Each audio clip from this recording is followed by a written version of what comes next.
The wolf pack, blocking the path of the locomotive, howled loudly.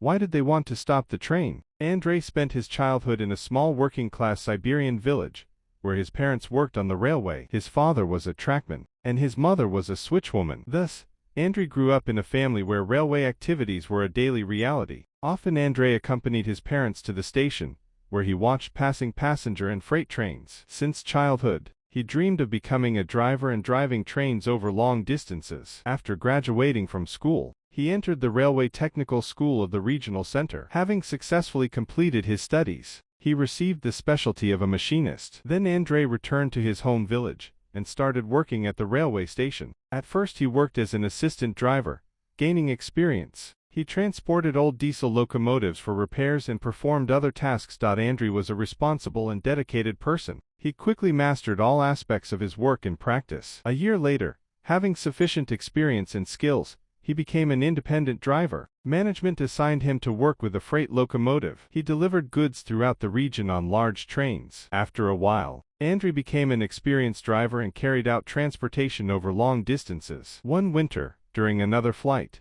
Andrey set off. The locomotive picked up speed and rushed along the railroad tracks. Andrey peered into the distance, enjoying the view of the endless expanses. Suddenly his gaze fell on the dark spots ahead. Maybe it was my imagination, Andrey thought, and looked away. Then he turned back toward the railroad tracks and looked forward again. Now he could clearly see the silhouettes frozen on the way. It turned out to be a whole pack of wolves that did not move. Their gazes were turned to the approaching train, and they began to howl protractedly, as if warning of danger. Andrey and his assistant felt alarm.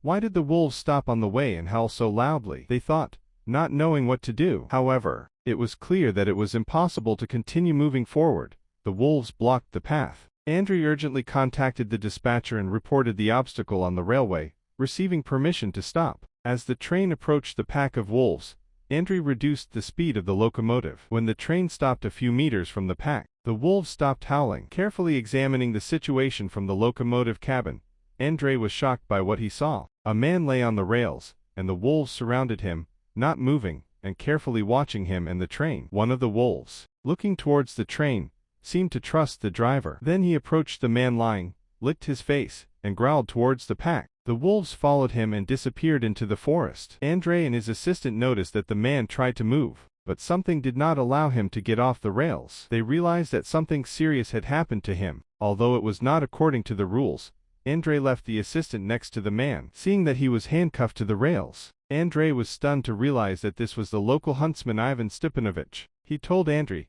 how he ended up in this situation, and who committed this terrible act.